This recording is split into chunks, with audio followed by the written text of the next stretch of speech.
Hey everybody, welcome back to another episode of the Wedding Film School Show. My name is Jared Haskell, here again with Jason McCutcheon in the house on a Wednesday. That's when we're recording this. And I hope to God that I'm in frame. We'll see. We'll see. But regardless, You look okay. yeah, I should be okay. Yeah. We're here. We just got back from Miami Beach last week. We made a lot of content for a luxury wedding symposium / gala.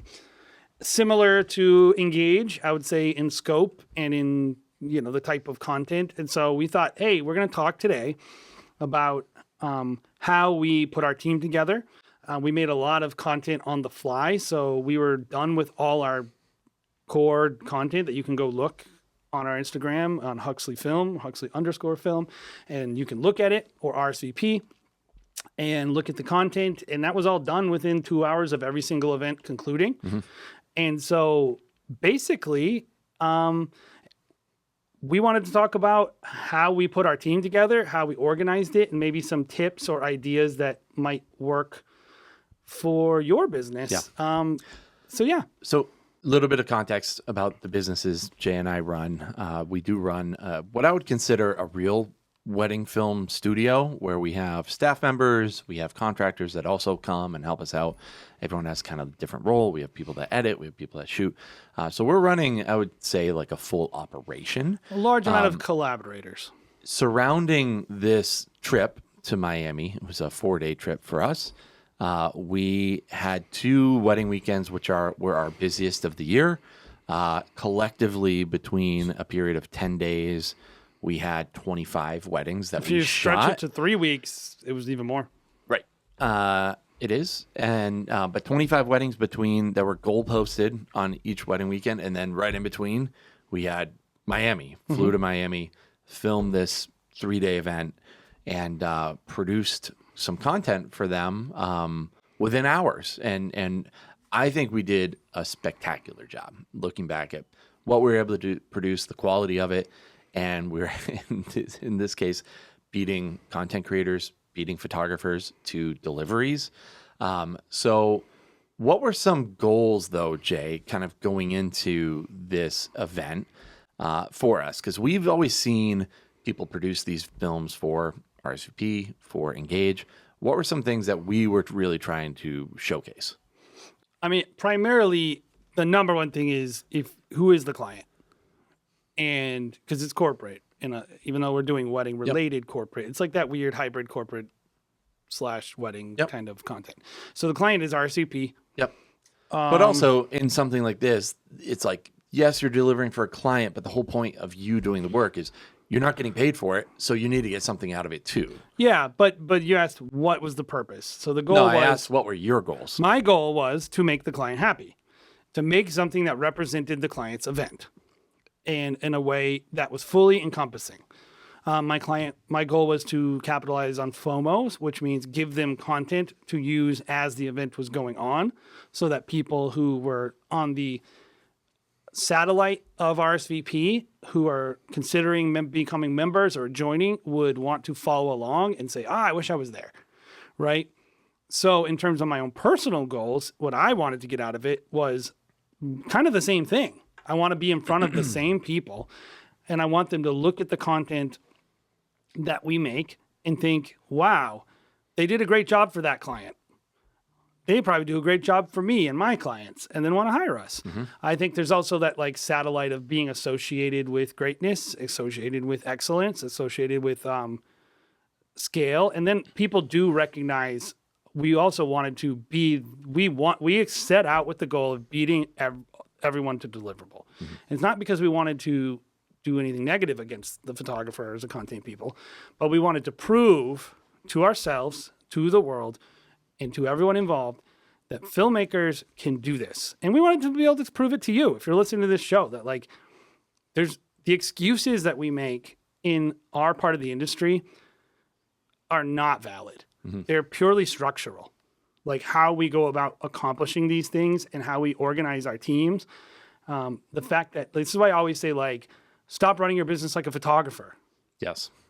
run your business like a real production company. Why? Like, you are the one putting the ceiling, the limitation on your business. Well, like, oh, I got to edit. Why? Get your editor to edit. Well, I don't have an editor because you didn't budget for the editor, because you didn't charge for the editor, and because you just never conceived of having an editor. It didn't even cross your mind. But it was like, the reason why I said all the other stuff first is because the reason why we put the team together is because I said, okay, these are our goals. How do we meet them?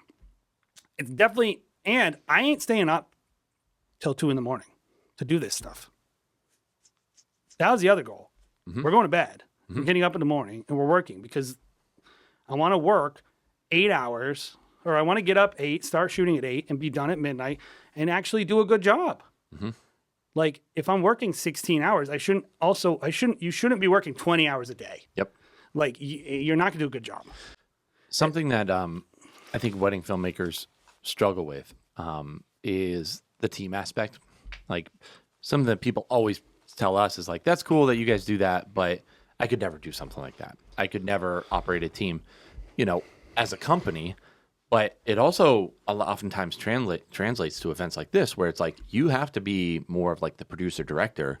If you're the main guy, it's less about what you're able to shoot. I'm not saying you can't shoot. It's less about what you're able to edit, but you have to put people in play to get the most out of them. Someone needs to shoot it. Someone needs to do it who's good, sure. But but it can't always be you. That's the point. It can't always be be you. 2 places at once. Yep. And oftentimes I think people try to do too much at these events. At least that's what I'm told from people who have shot them. It's like, man, I've been up for 48 hours straight. And I'm like, why? On our part, like, we did invest in this. We did. It was an investment. It was a marketing tool for us. We paid our team, sure. We paid our team. We paid for their flights. We provided some, accommodations and food stipend, that kind of stuff. But it was something that we definitely invested in. But we knew what it was going to take to be able to produce something like that. No, and that's the thing. That's the whole point of this podcast is, so, if you are planning on doing something like this, it doesn't necessarily have to be an event for Engage or RSVP or whatever it might be, that you will hopefully use this as a resource on how to build your team to be able to produce a big multi-day event like this and produce something pretty quickly. And maybe it's just interesting to you. So if it's just interesting, like to you. So why don't we talk about some of the challenges and the schedule a little bit? Try to be specific. So when RSVP got a hold of us, it was kind of vague what they wanted, but it was kind of similar. We kind of can make assumptions because we could look at what they previously had from other filmmakers. And, I think the standard is pretty much like some kind of montage edit of each scheduled time. And in this case, they had like a welcome party at a restaurant / party place. They had a symposium. And they had the gala, where awards gala / party. And so they had 3 main events. So we knew, okay, we're going to be cutting a highlight of each of those, and then an overall highlight that included content from all 3. And then we said, okay, and this is where we started becoming a little elective in the content because we know what's valuable. Well, we're culling it all, so let's just export some moments from the thing. So we call them moments. You call them whatever you want. Clips, postcards, whatever. The same. 5 to 15 second clips designed for vertical. We also did 4x5, which they didn't use for some reason, and 9x16 exports of 9x16 for stories. 4x5 for carousels with photographers. Yeah, that was the idea. The photographers would post, and then you kind of do photo, video. Yep. And then content creation mixed in. Yeah. To fill the cracks. Now, just to be clear, we weren't in charge of the content schedule or how anything got released or who did what or whatever. So certain things didn't get utilized, which is fine. They can make that decision. But we were just like, we're going to do everything that we know they could want, and we're going to produce content as if we were running it. And then, they can use it or not use it. And so within the concept of that, kind of some stuff got thrown our way, which I don't know if we want to talk about that, but there's a lot of people involved in these things. There's a lot of what do they say? A lot of pots in the oven. A lot of mouths to feed. Yeah. And there were people that came along. They're like, "Can you make this for me and make this for me and do this for us?" And we were like, "No, Like we can't. Or yes, Or yes, we can. if we can. Yeah. Like, so like there's extra stuff, my point, beyond the core deliverables that did happen and probably will still happen. But that wasn't really what we built our team around. That's all I'm saying is like, we built our team around the initial agreement. Yep. And then once the initial agreement was made, when stuff started being added, I started saying to the teams, I'm willing to do it, but I can't. Or I can do it in this way or whatever it is. But we didn't like staff up to accomplish every random thing someone asked us to do at our own expense. Yep. The staff we brought was designed to do what we said we would do in a way that we thought would give us the most positive result that would get us some value out of it. So what we decided we needed a full-time editor, someone who's just editing. We needed enough shooters so that someone, and in case it ended up being me, but it could be anyone, would be more producing, making sure the content got to the editor, making sure that the editor knew what they were getting and understood the whatever, could talk about the songs, just wasn't tied down to the schedule of the event. I would have considered you producer. Yes. Now I ended up shooting a lot, which is obviously we knew was going to happen and fine. And I ended up doing pretty much all the drone work, which is also fine because I can do that in a more flexible schedule. I'm not tied down. I don't need to, I could just find time and fly drone as long as I have good light. And so I ended up doing that too. But then we brought on another person who could do a little editing, but mostly shooting. And then we had you and Dominique who were doing only shooting. So the team was 5 people, 2 people dedicated to shooting. One person, I'd say 80% shooting, but did a little bit of, they did the stories. Yep. Or not the, they did like the clips. Yep. They just picked the clips. And then Kyle did all the actual editing. And I would say when it comes to the editing, both of us kind of functioned as producers because both of us were like picking music and giving clips and stuff like that. But the good thing is the editor didn't have to follow our schedule, so he could sleep and rest whenever he needed to. Yep. We had to follow the event schedule, so we could also sleep while he was editing. Yep. And he ended up not staying. I don't think he stayed up past 1:30 one time. No. Which, like, this is my rule, Jared. If it's past 2 a.m., then I go, this is becoming too late. Yeah. I'm pretty much happy to work up until 2 a.m. most of the time. Yeah. Well, it definitely required a little bit of pre-production, right? Yeah, like yes. we knew what songs we were picking going into that to make that happen specifically. We knew what songs we had going into it. You and I had discussions. Kyle and I were having discussions. We really whittled it down and said, this probably feels best for this piece going into it. And then we would capture the footage and we'd be like, change of thought. Like maybe we're changing this up a little bit. So there were those discussions. Well, let's talk about the schedule because I think when things happened is important. Okay. So we got there and me and Jared got there Monday. I'd even back up before then too. Oh, that's true. So we had lots of pre-production meetings with lots of pre-production meetings. We didn't get a schedule of events until maybe a week beforehand. Yeah, like we one. couldn't really put our production schedule together. Yeah, so I put together as much as I could of like a production schedule of like what we told them we would be there for. Like, hey, when we get on site, there's going to be an on-site production meeting with the team. We're going to have a lighting meet up on Tuesday at this time. Just kind of writing down, getting our heads in the frame of mind of like where we need to be, when we need to be doing something as simple as like eating dinner. Just basics. Like we didn't necessarily know where we would be at certain times, but we knew we'd be shooting. There'd be shooting blocks or whatever. So they said that, and so I didn't have time to do it because again we're shooting, 13 weddings that weekend before the actual event. So I didn't have time when they sent that over to like deep dive and do it. So we left early Monday morning. We should talk about that weekend. Okay. So that weekend, this is not related, but just it does factor in. So I did 2 weddings myself. I think you did 2 as well, right? I did 2 and a rehearsal. So rehearsal Friday night, wedding Saturday, another wedding Sunday. So Sunday was both of us had a crazy. My wedding was the only wedding of the year where the schedule did not work. Okay. What didn't work? They had to push the ceremony off an hour The ceremony. Wow, that's I didn't rare. even tell you about it. Yeah. Because it rained. Oh, right. And so it wasn't like anyone's fault. Yeah, It was just a thing. Yeah. And it was, so it got pushed off and it was late. So I had to leave late. Yeah, And then yeah, I had yeah. to go back to Milford, which is 45 minutes outside Boston and not the right direction driving. Yeah. Get some stuff. Yeah. And then I went to Boston. Well, I was originally going to have you stay in Milford. And I was going to.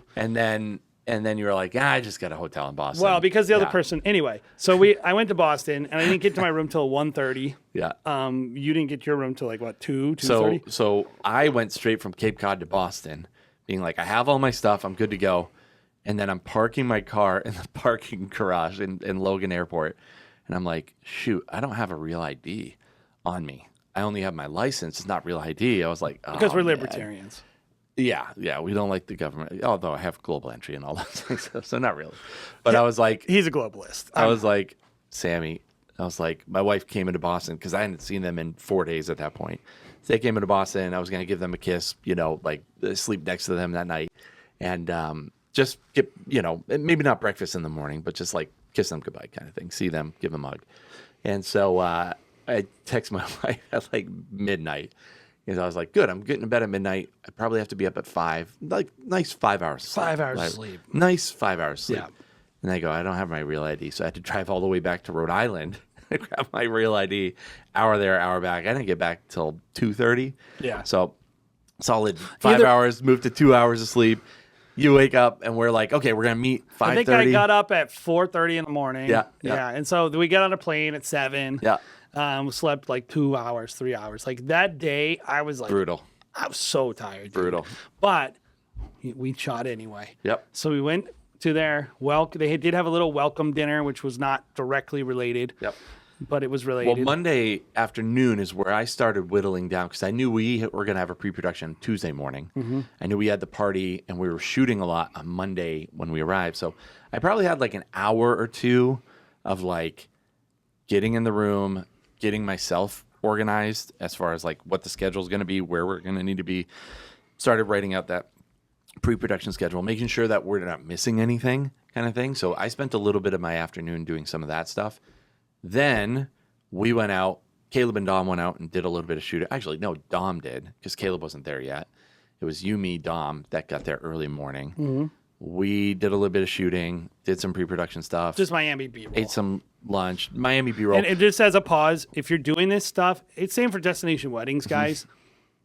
Like, you have to shoot when you have time and when you have light. Yeah, the weather. Because and so you have to look at weather. So we looked at weather. We're like, Monday weather good, Tuesday weather good, Wednesday weather bad. Yeah. We have to get, and by Tuesday afternoon weather bad, and we won't have any time at that point because we're off to the races. Yep.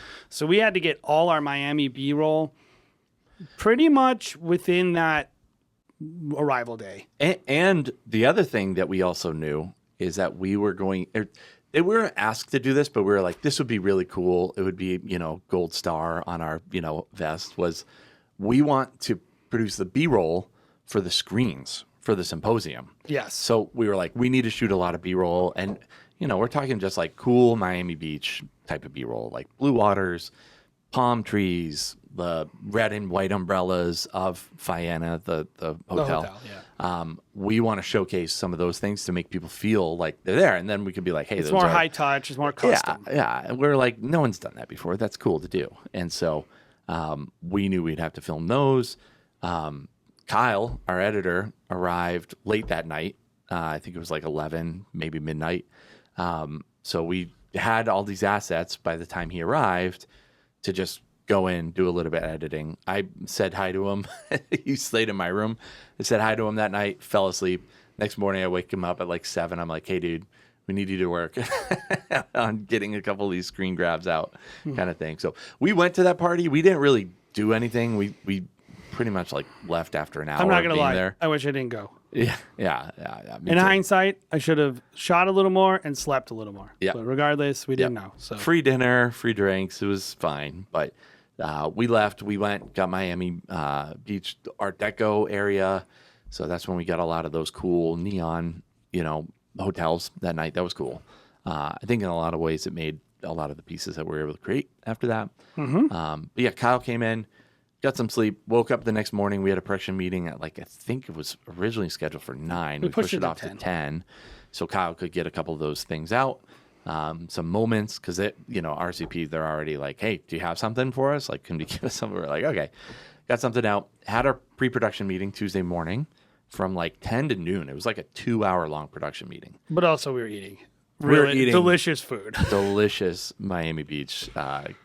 Let's just talk about that. Was I wrong? Miami Beach has great food. It's a great food town, for sure. It's delicious. For sure. They do a good job, for sure. And Miami Beach is actually where we went for breakfast those morning at Casa Faena. Not bad for prices. I thought it was fine. Faena is But it's a 5-star hotel. ridiculous. That's the whole thing about 5-star. The three of us, what do we pay? $200 for lunch? Yeah. That day for iced coffee and a sandwich. Yeah. $200 for 5-star resorts, guys. They're great, and they're expensive. Not great. But and the food next door, I think that was better, by the way. But, Yes. But anyways, did that pre-production meeting, which was so important because the guys that were coming in, Caleb, Dom, Kyle, we hadn't told them really anything. We're like, you're coming to Miami, we're gonna do some shooting. This is the biggest mistake I see people try to run teams. Yeah. There's a lot of mistakes. Yep. This is a big mistake, I'll say. Yep. A big mistake a lot of people who are running teams make is assuming that their team is immersed in the project the way that they are. Mm-hmm. They're not. Yep. And I don't want to stress them out, to be honest. No, and also they don't need to be. They don't need to be. What they need to know is what they need to do. What they need to do right now. Yes. Tell them, I need shots like this. I like this focal length. Yep. I want, this is what it means when I say, well, yeah, they shot it, but I shot it. Mm-hmm. It's my vision. Yes. I'm telling them what lenses to use, what direction to be shooting, how I want light to be used. Yep. And it's not like they are, I don't not respect this is, I really don't agree with this way that people do it. It's you use your creativity. Mm-hmm. It's you're just basically saying, you don't have a plan. That's the truth, is when you tell a shooter, use your creativity, that's just being lazy, right? It's you don't have any direction to give them. So you put it on them, whether they're going to succeed or not. And then you have the gall to be like, this person did a bad job shooting. Right. Yeah. It's just not acceptable. No, as a leader, it's not acceptable. They shot fine for them. Mm-hmm. They shot the way they shoot, and and that's fine. But if you want something specific, you have to be specific. So we were very specific. Yes. For example, what we wanted. We were like, hey, tonight there's a party. It's at a restaurant. It's not at a cool venue by any means. The venue was cool, but it's a restaurant. It's there's a couple, there's a dance floor. It's at a bar. It's going to have a lot of neon lights. It's going to have a lot of color. The lighting probably isn't going to be great. So here's what we're going to do. Tonight, we're focusing on people. All the things that surround it. It's one of those restaurants that just has a lot of knickknacks everywhere. So you can include a lot of that, but tonight is about all people. So we had our light, we were walking around with people, getting them to interact with the cameras, which is different from a wedding. If we just told them go shoot, a lot of our team would just document, right? They would just film people walking in, and we did a little bit of that. But a lot of what I did that day was hey guys, look at my camera, do something fun. I gave the client or the people walking around a lot of direction. Hey, he has a tie, pull on his tie, do these things, which is weird for a wedding filmmaker. And if I didn't tell the team specifically to do that, they wouldn't have done it, right? And it really made that piece have a lot of energy. Your team needs permission. Yes. Because they don't know, what if they don't know the instructions of the client? Mm-hmm. Only you do. Yep. And so, our client, RSVP, was very clear that they want people were there to show up and show out. Yep. And so please allow people to show their outfits off. Allow people to interact with the camera in a very direct way. Yep. They're all used to it. It was very clear. So it was our direction, but it was also what we were given as direction. So we're kind of distributing that down. And we knew the people there were going to be ready to peacock and go all out, and they want to be on camera because for them it's marketing too. If they're on camera in the recap, they're going to be like, who's that guy who's always in these things? I talked to that guy. I like that guy. It's good marketing for them. So everyone is looking to be on your camera, which is weird. Yeah. I mean, in all these things, it's not that different than a wedding in that the way you go about it is you say, where are my opportunities at this? Mm-hmm. And like, so we were like, where are opportunities at, for instance, Tuesday night at the welcome party? The opportunities are obviously people's outfits. Yep. Now, what we didn't know is how does the space actually look? How does because people describe things, and like usually when like you're on these teams, the person pitching it is like, it's a fantastic spot, it's great, it's the best, and maybe it is the best and fantastic for their vision, but maybe the light is terrible. Maybe like as a filmmaker, it's actually really bad, but it doesn't mean the space is bad. Yeah, it just means it's bad for video. Yeah. So there are challenges. You don't have an opportunity to do like what they are able to do. So you have to find out for yourself and go. And so I think pre-production is so important, but also like being opportunistic with your like thinking, like where are my opportunities to capture this and communicate the value of this space? Yep. Where's the connectivity? Like how are people going to use it? So there's like what people are doing on the camera, but then there's like themselves, like with looking at the camera, interacting, like what is the voice of the camera? Is it first person? Is it third person? Yeah. Is it voyeuristic? Is it editorial? But then there's like, what is happening? And how do we shoot what is happening? Are there dancers? How wide do you shoot them? It's something as simple as like, I see this all the time with people and I'm like, you only had 85. Like I could look at your footage. Yep. You just have close-ups of people's legs. Yep. Never got to see the whole dancer. Please shoot wide enough. These are conversations we had. Hey, it's a small space. I went and looked at it. We're going to have to shoot it with this lens. We're going to have to do this. Oh, the dance is probably happening here. And we have walkies. We're pivoting the whole time. Yeah. Yeah. The walkie-talkies made so much sense. It was so great that we got those. And we haven't done that before. I know a lot of people out there are using walkie-talkies We don't use for them at weddings. weddings. Usually at weddings we're not. Although I really liked them, man. I would for maybe certain weddings. for Huxley Film now. Maybe. Yeah. But they were instrumental because we could just be like, hey, I have the 85. Is someone getting them on a 24, head to toe shot? So that was helpful. And then the other element to filming that night that we haven't said is like Kyle came with his editing bay and he's in the back ingesting and also already working on the footage. He's like there while we're filming. I think we got there at like He came 8 to o'clock. Yeah, he came to he was within walking distance at every single night. Yeah. Yep. Because that was part of the thing. It's funny because like, forgive me if this is not interesting for a podcast, but maybe it is. Like there are challenges in production that are just not thought about because they're not the fun part, but they are the most important part. And the most important part of editing is having footage. If you don't have footage to edit, you can't edit it. Yeah. And yet everyone ignores how long it takes to ingest footage. Yeah. Right. And that people need to keep shooting. So you need enough media so that there are no breaks. So you can't have it where people go to the editing station, hand him the media, and then their camera, it's, what do I always say? Uptime. I need maximum uptime on all my shooters. Yep. Their focus is shooting. They have to always be shooting. They should never leave the event. My focus is making sure that they never have to leave the event. So we made sure that we had a plan. And the way we chose to do it, because I'm not a dual card guy. I don't care about dual cards. It's not useful. It doesn't matter. So, like... People will be horrified. They always are horrified. And I always tell them, like, I have the most data. And you never had a It problem. isn't a problem. So you just have a hypothetical problem, and I have real world experience. I always it's think not a it's problem. so funny, like, because I'll be on sales calls with the bride. Total side quest here, but I'll have these calls, and brides will go, "Do you have dual card slots in your camera?" I'm like, "Who did you talk to ask you that dumb question?"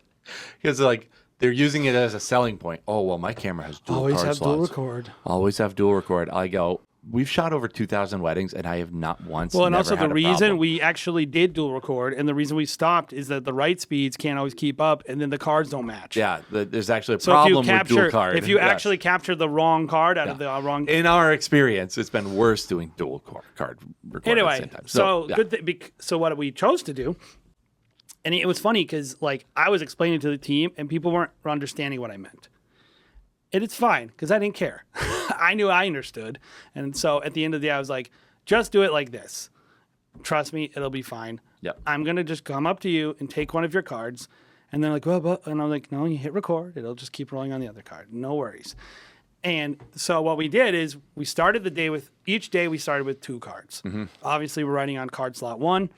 After a certain time, when I felt like, I didn't even put it on the schedule because it was I'm just trying to pay attention to where what's happening. Because the thing about these things is no matter what they say is going to be happening, it doesn't happen. It happens, it's just like a wedding. Yep.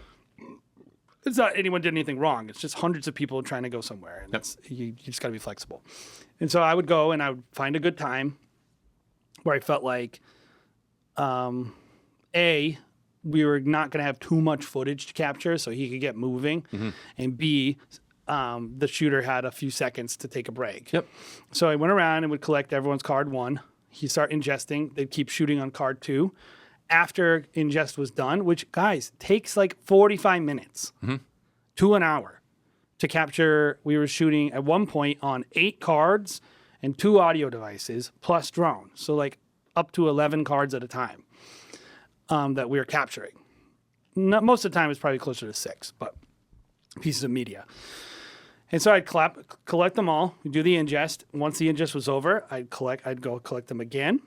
So I wasn't there because I was out on the floor. Like, what are you using for ingest there? Are you using like a 4 card slot? I'll or 6? Or like, what's your gear look like there? I think it's called Cinedoc but it might not be called that. That was another one maybe. Yeah. It's a 4-bay dock made by Blackjet. That is a Thunderbolt dock, which has, people are like, you don't need Thunderbolt. Thunderbolt's USB-C, has the same transfer speeds. True, buddy. Not the same bandwidth.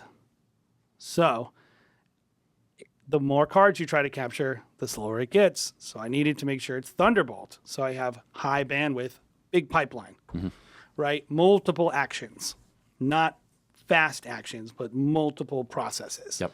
So what are you doing for your hard drive there too? Like what's we that? We actually built a new RAID for it. For the event? Yeah, we built an 8 terabyte Thunderbolt SSD. Okay.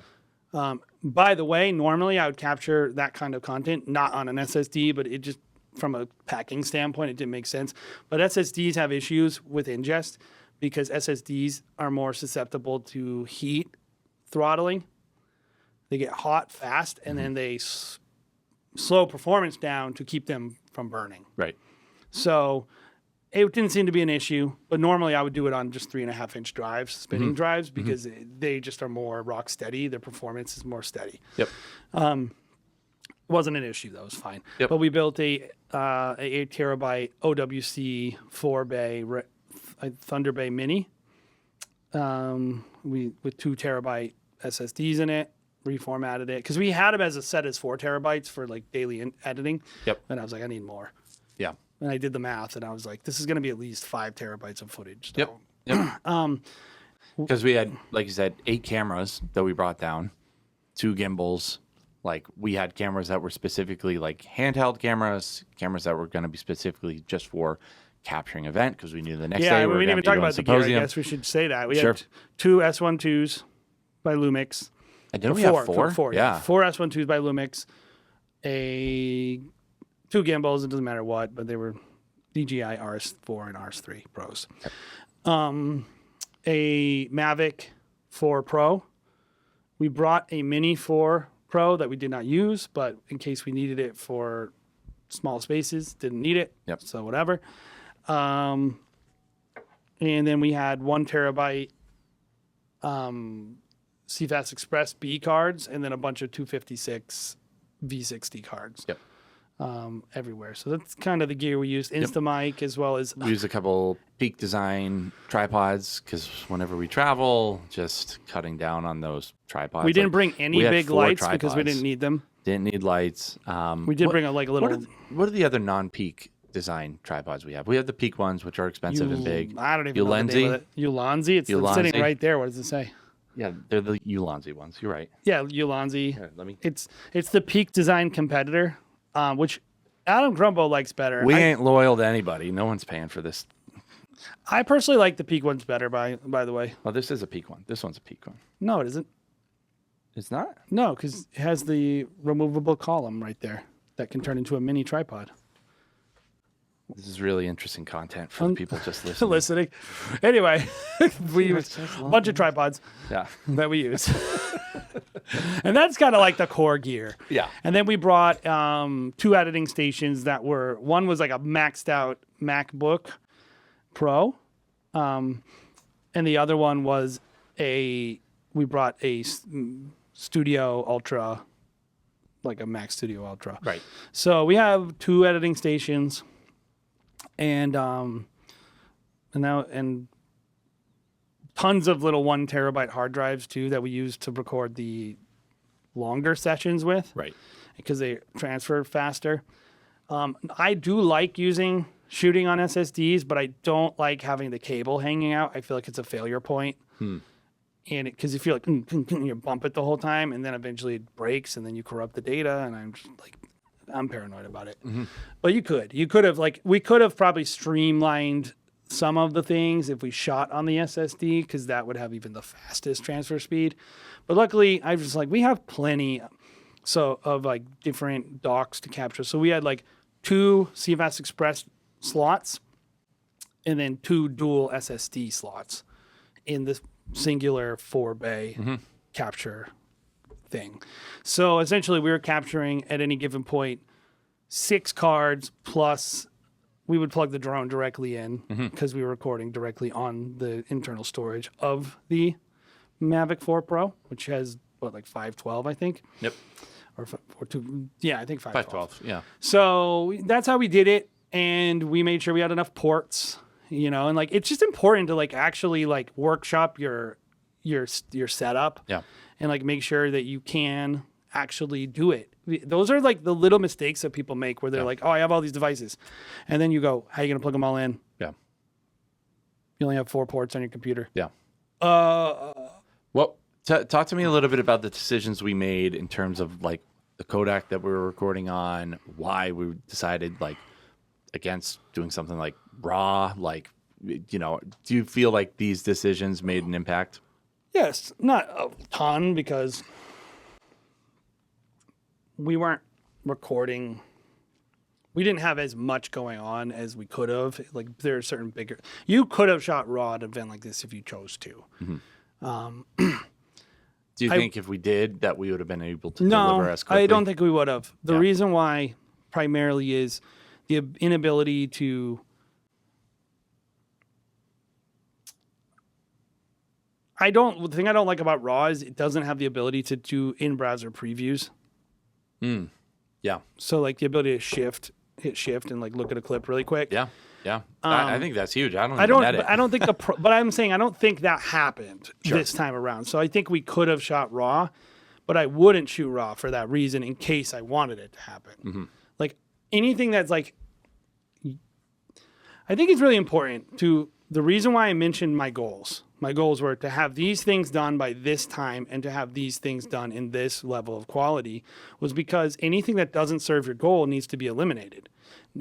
Because if you notice what I said, I didn't say shoot the best possible looking video. You want to shoot the best possible video within the constraints of what you can do. Yeah. And I was anything that I'm introducing that could make it harder to do the core mission, we're not going to do. So we're not going to add, yes, we could shoot 400 MBS or 500 MBS or whatever the write speed of the maximum bit rate is on that. I didn't want to risk running out of storage or risk having 2-hour capture times. There are just certain things I was I'm not willing to risk anything that slows us down. So we're going to shoot in such a way that is going to be that balance between quality, but also maintain our deliverable times and our goals. And that's, I think what sets me and you apart is we are very focused on being fast. If you are not focused on being fast, it's you're purposely being slow. You're not being fast. You're not measuring. Well, and it being slow, oftentimes the value of being slow isn't worth the cost. Like being slow doesn't necessarily mean you get a better video. No, I think the nobody, videos that we produced are really good, and I would put them up there with the best they've ever and seen. most of the footage was 420 color. Yeah. It wasn't 422. It was 420.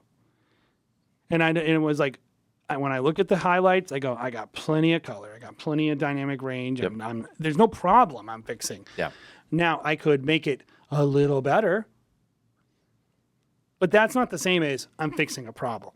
That means I'm doing something that I know is better, but no one else will discern. And like, Right. you have to like go with. And how many videographers have watched the video and been like, you guys' color was great. Yeah. It looks amazing. The It's just, discernible differences between things, like the humility needed to actually say, you know what? I got to be honest. I really can't tell the difference. yeah. Yeah. Like, yeah, if you force me to pixel peep, I can tell the difference. Sure. And if there's And maybe you make a decision on a slower deliverable like a wedding to do it in 4:2. Like that's a decision that you can or make. if I'm doing commercial, I'm definitely shooting raw. It's just trade-off. Yeah.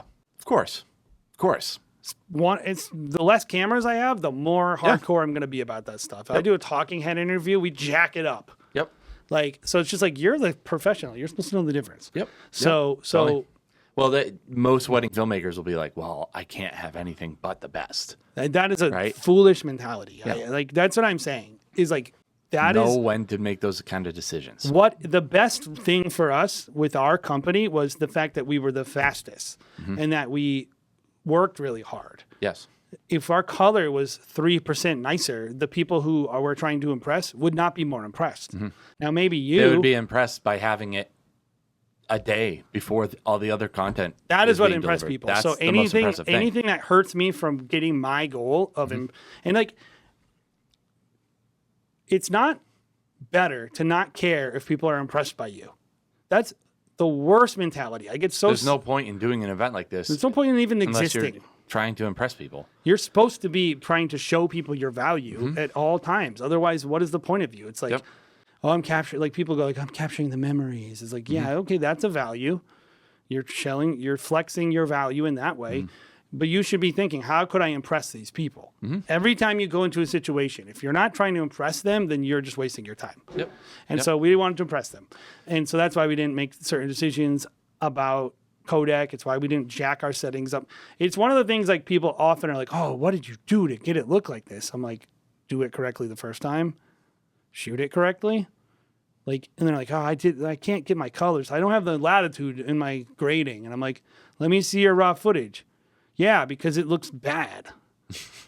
You exposed wrong. You exposed it wrong. Your white balance is wrong. You don't have a lighting concept. You didn't use good light. You didn't go into it good light. You don't like. That's maybe experience a little bit. Like It we is know, experience, but we know with our cameras we have to boost it up to be like a +1. But the on but the thing exposure. that Like, people do, Jared, is they do find hacks around not doing it correctly, like they'll like photographers.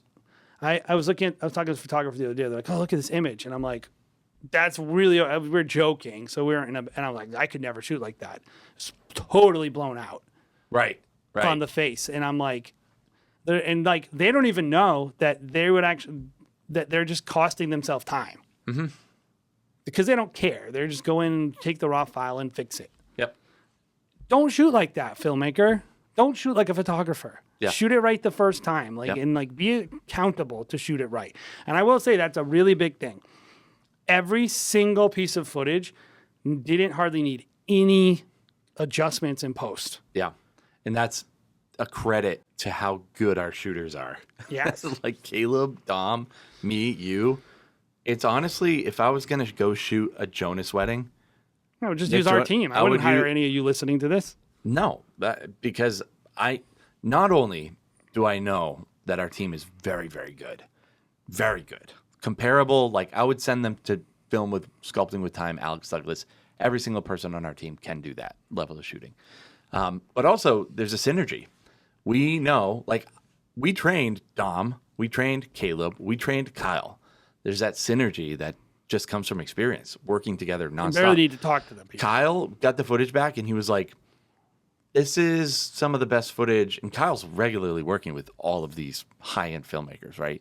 He's like, this was so easy because every single shot is a banger.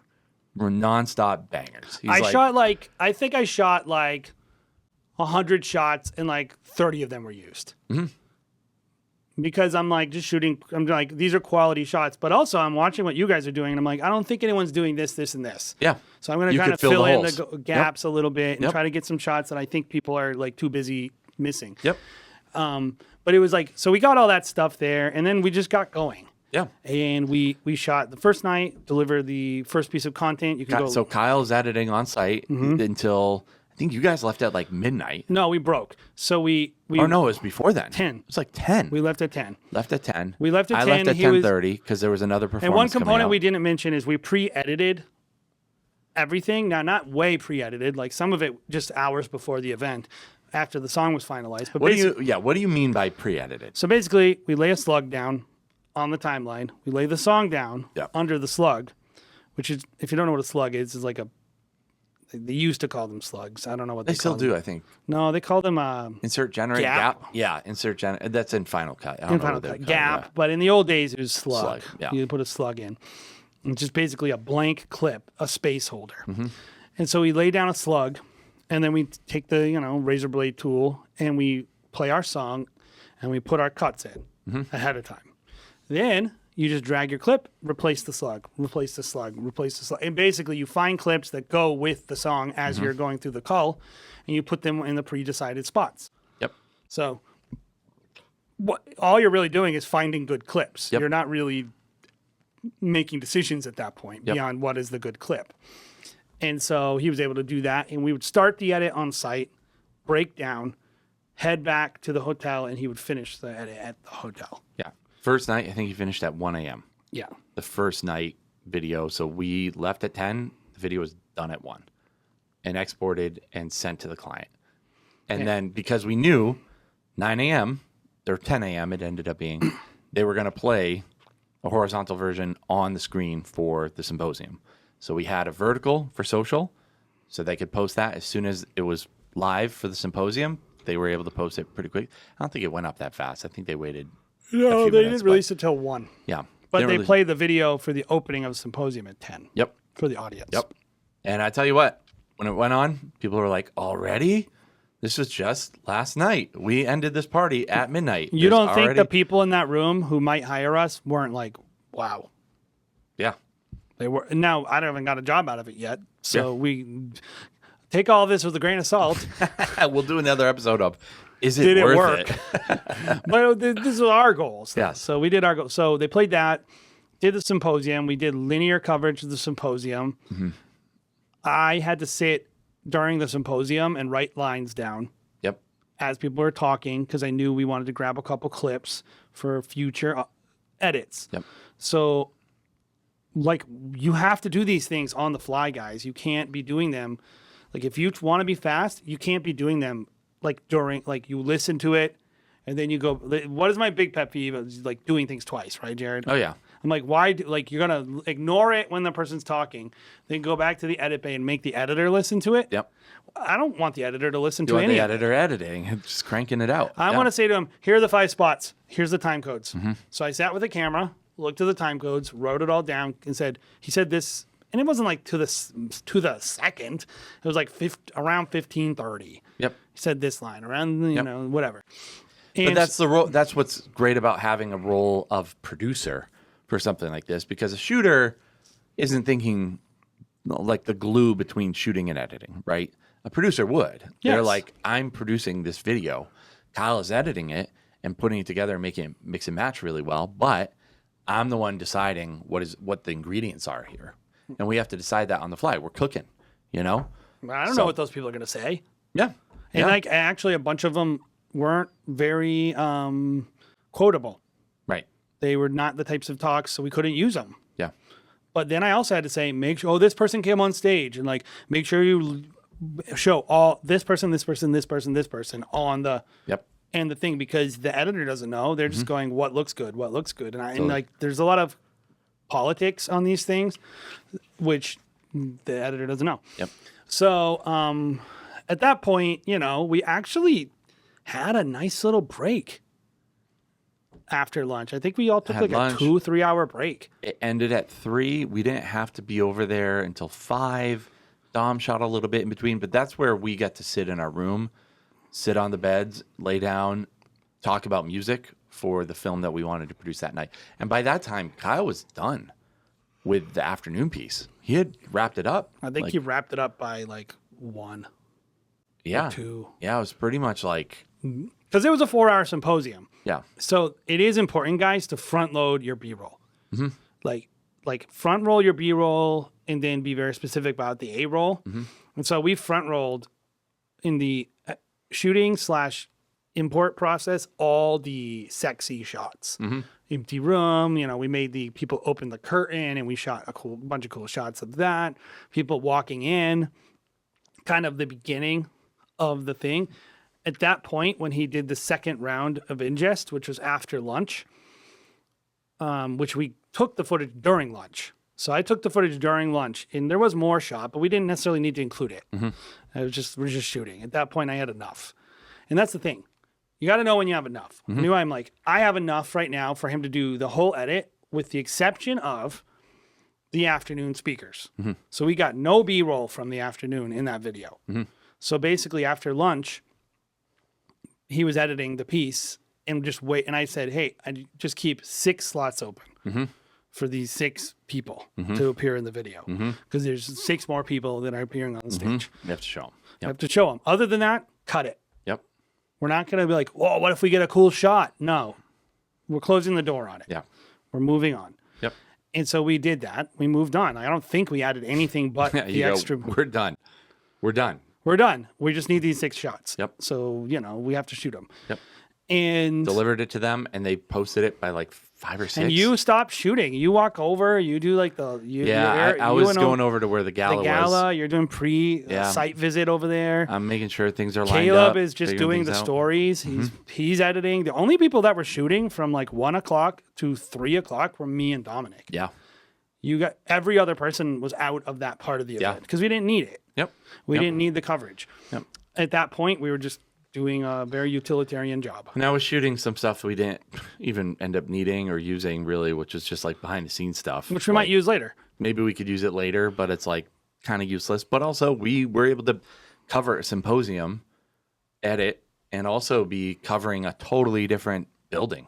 Like where in the forum, in the Fiena Forum, it was like next door. That's where the gala happened Wednesday night. So we took that nice little break and we were like, all right, let's get some. Oh, we didn't get dinner.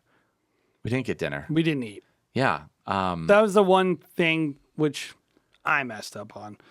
But I also just made assumptions that there would just be food sitting there. Somewhere. Yeah. And there was not. Yeah. So they ordered some pizza, which was very nice of them. Yeah. We told them they asked us, they're like, would you guys want to sit in the gala? And I was like, I don't see how we could sit in on the gala because it's just going to be. It's just not our priority. We didn't come here to sit in the gala. Yeah, I didn't come to enjoy it. We did enjoy it too, and I did enjoy it. But the main priority was shooting. So it was like I'm not gonna sit down and like try to enjoy this while the rest of my team is working. Like I have to work. Like so we got there. We did set up all of our cameras. It's kind of this weird. Well, actually, we didn't set up our cameras. We set them up. Set up our tripods. In a hall, though. But we knew what our blocking was going to be. Yes, we did our set up our blocking. We did our blocking. Yeah. And we also did our schedule of when. So, like, you go do your blocking, and also you have to go through and actually plan movement. Yeah. Because the way the night was going to work out was we needed time to do detail shots. There was going to be a cocktail hour, which is an hour on a separate floor. People were going to walk up into the forum that looks like the Roman, what do they call it? Giant round room. Yeah. Like a big amphitheater almost. And then once we got to that room, we knew there was going to be a 26-person band. There was a center stage, which the awards were going to happen, as well as there was going to be some single performers as well, a singer, saxophonist, a violinist who was shredded, was amazing. And it's all while dinner is being served and, kind of typical wedding stuff. There's a couple bars, whatever. But we knew there was going to be kind of entertainment. And then after all of that, they transfer into a dance floor room. They open up a huge curtain. Yeah, there's 3 spaces. 20-foot curtain. 3 and, total spaces. It's technically 4 because there's an entrance. Yes. There's a cocktail hour space, which is a totally different floor, totally different space. There's the big gala space. Yep.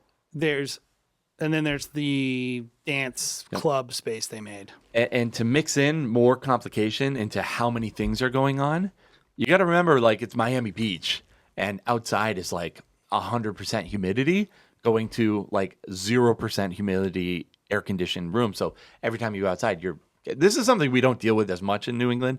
As soon as you go outside, your cameras just go. You have to wait for at least 3 you have minutes. to wipe them down 4 times. Like, that's not something we're used to. So we were actually like, keep this gimbal outside, keep this handheld outside. That's why I'm so happy that the S1s overheat. Yeah.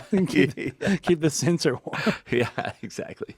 But yeah, it was complicated. But we were prepared. We knew the It was situations. very complicated, but it actually was very easy. Well, when you have the right team and you have a good game plan, it was very easy. We knew exactly what was going to be happening. Yep. Some of the things that they said were going to happen didn't happen. Right. Like, they had this whole thing there, like the band was like playing in the middle. It was supposed to be like this concept of like what happens at the party after the party, where the band is just sitting at a table, like, we're having so much fun eating. And then we decided to play music. Yeah. And so it was fun. They played this music, but they were supposed to like stand up and lead everyone into the gala. Yeah. And I'm down waiting, and I just see the guys, like, it ends, and then they're just like standing up, and then they're just walking all around. And I was like, this is not happening. Yeah. You know, and it's one of those things where it's like, but we were all I'm like, Caleb's at the top of the stairs. I'm going to be catching them from behind. We have all the shots planned. Yep. Exactly how we're going to show that moment. Same thing happened that morning when we were like, okay, here's a schedule, hair and makeup schedule. They wanted us to capture X, Y, and Z of like people getting in the makeup chair, talking to the camera. And then we're like, okay, here's our window to shoot this when we have time to do it. And we got there, we're like, there's no one in this room.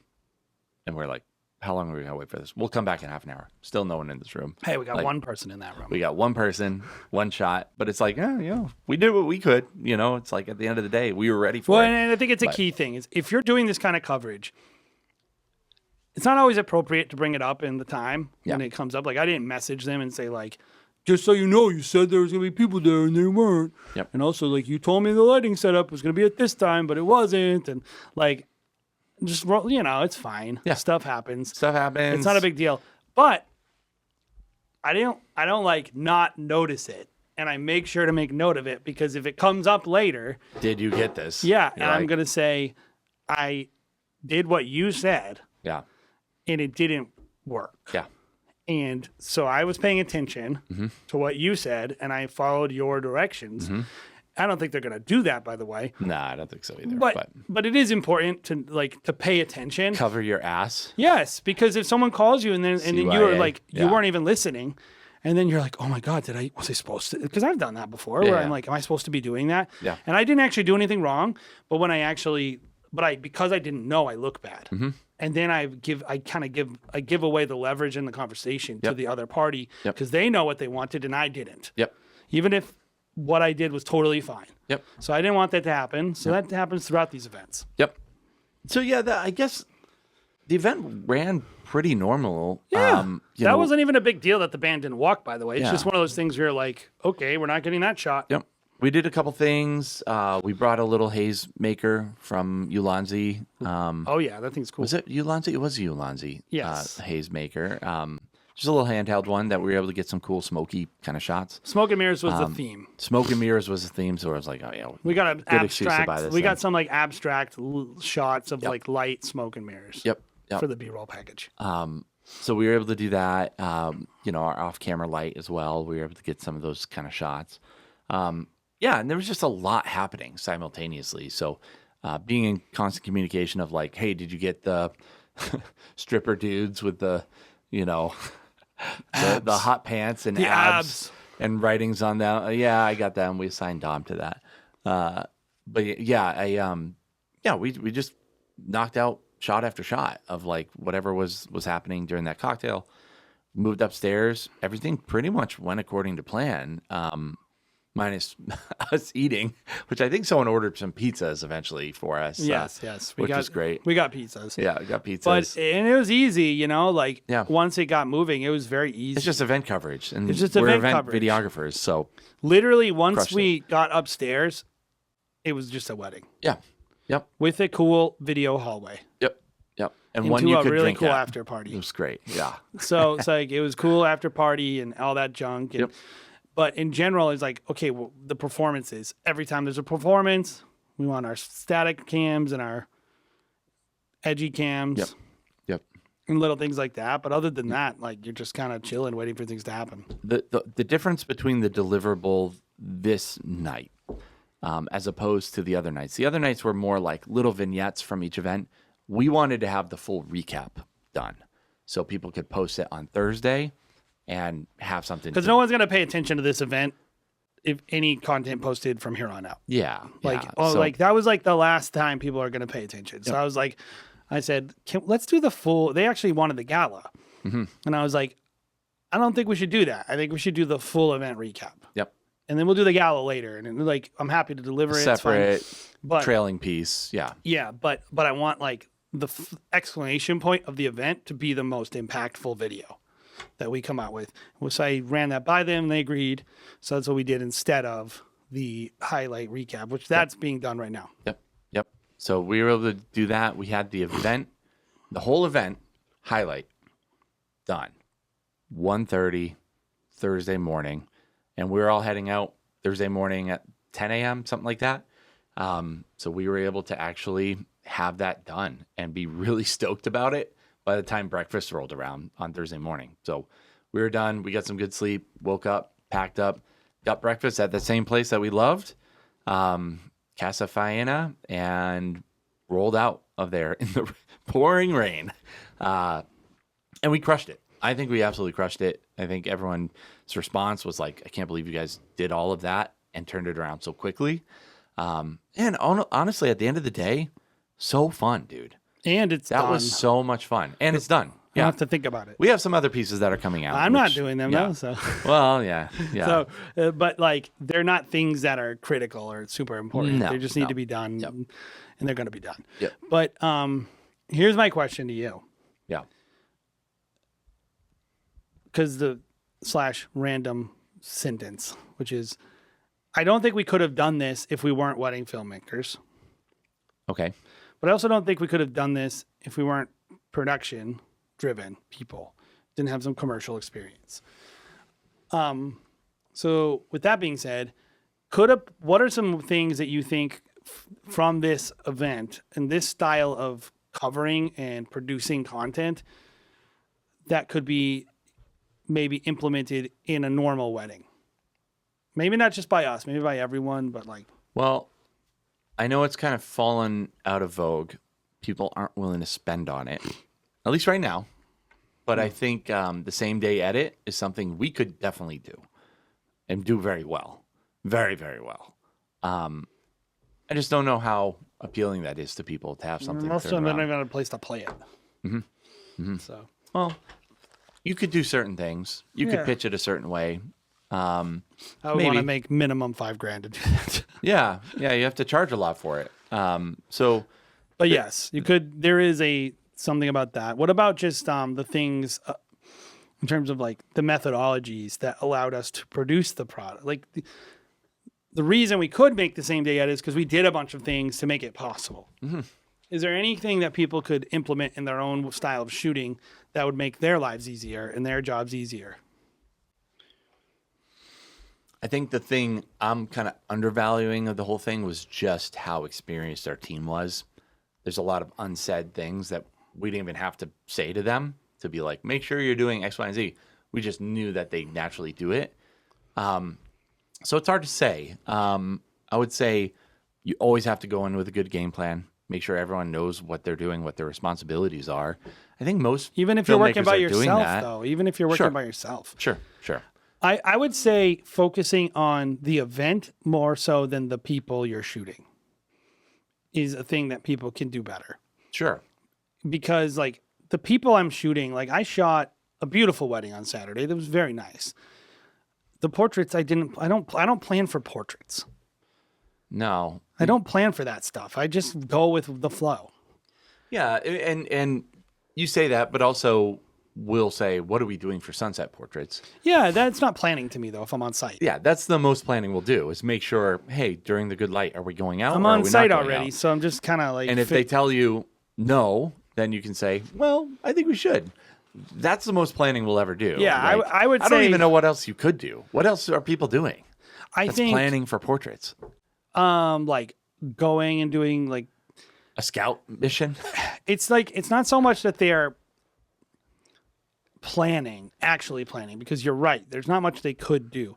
It's what are you thinking about that keeps you from planning. And when they show up at a space, they're thinking like, where would be a good place to do portraits? Yeah. Where would be a good place to do portraits? I think there's a overemphasis on portraits in just wedding films in general. I talk about it all the time and probably make it seem like I don't care about portraits. That's not the case.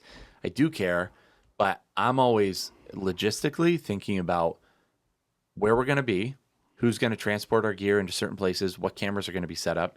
Because like I could just literally roll out of bed and shoot a portrait session. Give me a handheld camera. That's all I need. Maybe I'll bring a gimbal alongside Portrait work, me. this is my hot take. Portrait work is the least skilled work we do all day.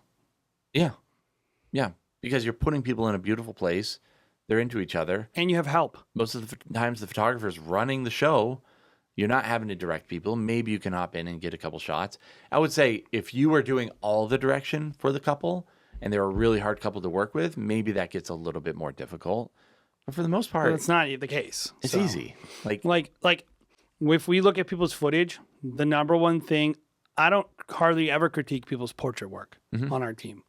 I critique their detail coverage of the room yes.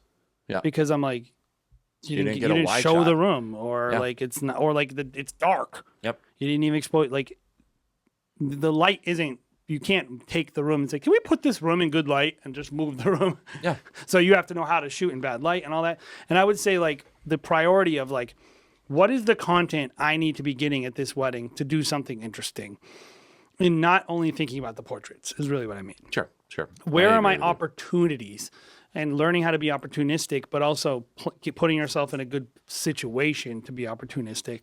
And I brought up that silly example of the, I don't even know what you would call it, parade led by the band that they didn't do. We didn't shoot that content because it didn't happen, but we were waiting. We were in the spot waiting for it to happen. And like a lot of filmmakers, they're like, I brought about this, they're shooting so reactively all day, which is of course part of shooting a wedding. You have to be reactive. You got to have your head on a swivel. But you also, they don't really have any planning around the moments that are going to be happening. Like it's something as simple as like, oh, the ketubah signing. There's a ketubah signing in here. What's important about that? Oh, I got to show them signing it. Kind of. Do you really think that they care about seeing them the entire time they filled that out? Yeah. A little shot. But you know what they really want to see? Who was there? All their friends and family Yes. looking at them sign it. Yeah. So then you're thinking, I'm going to go look at this room. Where's the table? Can we push that table forward a little bit? Yeah. Because you know you want to get behind it, and then you want to show up with your 18 mil or whatever your widest lens is, do a little parallax move, show all their friends and family with them in the foreground and the little ketubah there, which if you don't know is a Jewish marriage contract. So that's a small, stupid example, but Right. like if you bring that to the table when you shoot a wedding and you think about like controlling the environment, not controlling the people, and having an idea of what you're trying to get that isn't just posing people. This kind of goes along with what you're saying is something that we've always kind of talked about when we're doing Huxley films together is like, where are our iconic shots? Like that's a combination of like planning ahead of time and thinking about things. I was like, I need the Fiena. I'm on their website. I need to see the red and white umbrellas because that is them. Like that is their big thing. Like they have all these umbrellas, like, and they're red and they're super bold. We have to show that to show the setting. But also when we arrive, what are the things that we can really make stand out? Like the mammoth there is a big standout thing that's like, wow, that's different. That's going to stick in people's mind. At a wedding, we did a Huxley wedding this summer, and we were like, the way that she did that circular ceremony setup, it's iconic. That's an iconic thing that's different than any other wedding that people will see this summer. How are we going to shoot front lawn that? too. How are we going to shoot that? We're going to shoot it 3 different ways, show it off, 1, 2, 3, in the edit. So straight down drone shot. We put a camera way up in the eaves of the old house. The roof. Yeah. So climbing through the window. Yeah. And we were able to showcase it in a couple different ways that is super iconic for that film. Like, it's going to stand out in a way that no other wedding film that you'll see this summer will do. So we're thinking about what is going to make this, and this is a lot of social stuff. So the couple will also enjoy it, of course. But we're thinking about if you saw it flash in front of your screen, if a planner saw it, it would stand out and be like, those Huxley guys, they get iconic moments. That's my goal for creating those kind of social, content. So yeah, I would say that's what I'm thinking about going into an event like this, and also going into weddings is where on the schedule are we going to need an iconic but also shot? Can I do it in an organic way? That's the real skill. Sure. So they had this mirror at that wedding. She comes down the stairs and looks in the mirror. It's the same mirror every single person in their family's gotten married at this house. Mm-hmm. I'll take a picture in front of that mirror. Mm-hmm. How do we show that? Because the easy thing to do is to let her come down, stand in front of that mirror, make everyone move, do this long shot. And it's that doesn't take any skill. Anyone can do that. What I wanted to do was make a moment happen in front of the mirror and shoot it happening and then use that. Mm-hmm. So we had all our stuff set up. We had her walk down, see her bridesmaids. We had this cool shot set up between a little window looking into the staircase where she passes by. So it was the typical bride seeing her bridesmaids first look, Mixed with a lot of with a really beautiful shot that's very iconic, and also an important shot. So we got triple value out of that sequence. Yep. All because we planned. You're just thinking like a director. Yes. At that point. So people want to call themselves filmmakers. I mean, that is what wedding filmmaking is. Trying to line up all these things and also making sure the client's on board. She didn't even know, though. Win. That's the best part, is she didn't know that she was participating in anything. Mm-hmm. She was doing the thing she wanted to do, which is go walk down the stairs and see her friends. Yep. So she didn't have any interruptions. She didn't feel, the photographer didn't have to, the planning team felt like we were serving the client. Yep. It wasn't about us. Right. It was about the client. It was about the film, 100%. And we found a way to do something great without causing any interruptions, just because we planned. And I think it's the same with a big event like this. Yeah. You can take your ability to see the moment in your mind and translate that into your events if you can plan ahead. Mm-hmm. I don't really know how to tell you anything else. Yeah. If you're a wedding filmmaker and you can't plan ahead, well, this is what I hope for this episode. I hope you leave this feeling inspired. I feel like you are, stop listening to this feeling like you can do it, like you have some steps to how to do it. But also just motivated, man. I hope there are other wedding filmmakers that are thinking the same way we are, because my goal for our industry abroad is for us to be asked to do a lot of events like this and get paid for them. We, like you said, have a super unique skill, and we're event filmmakers. That doesn't just mean we're doing weddings. I want to be able to do big events like this. I want to be able to do red carpet events. You kind of get into the world of live production at that point, which is oftentimes television, live events, which I have a background in. And it's a modge podge of both. But I think we are super uniquely skilled to be able to do an event like this and be that fast and get creative shots and think on our feet. And so, I would hope that the world would have more of this type of work for us to do, because I love it, man. I love that pressure, and I love feeling like we're really good at it. Hey, I got offered a job at Ritz-Carlton already. Oh, down in Miami as Beach. A videographer? Yeah. That's funny. Down in Miami Beach. So, man. But it's hotels, hospitality. Yeah. There's actually a lot of opportunities for us. I think one other thing to add on to what you said, what I would hope all of us would do, is we need to raise the standard. Yes. We as a industry category, we talk about content creators a lot. And I think people think that we're criticizing them. And what we're really doing is criticizing you, wedding filmmakers. We are saying, why did you let this happen? Why did you let this vulnerability happen? Yes. Because you held on to this belief that you were so special and you wouldn't work with anyone and you wouldn't collaborate and you wouldn't do things quickly. And you refused to play ball and you refused to be helpful to planners. And you said it's only about the couple and it's only about this, it's only about that. You basically created a market opportunity for someone who is like willing to just do what someone's asking them to do. Right. The argument against what you're saying is, well, you have to have work-life balance. And if you're a single shooter doing all of this, you don't want to have to wake up on Sunday and produce something for the couple that you just shot on Saturday because you need a Sunday to rest, right? And I just don't buy it, man. Like, it's just not helping anybody by you taking days off. Like, you can do whatever you want at the end of the day. Yeah, it's none of my I'm saying business. don't be surprised if content creators start eating your lunch. Well, and also don't be mad when people listen to this podcast, decide they agree with us and start eating your lunch too. Right. Because, and don't be mad when I eat your lunch. Because the market is going to dictate what is valuable to It's not them. up to you. Like, for too long, videographers have earned a rightful reputation of being slow, ugly, a-holes. Yeah. And I say ugly, like you show up underdressed, you show up looking like a scrub, like, and this harms not only you, it harms me too, man.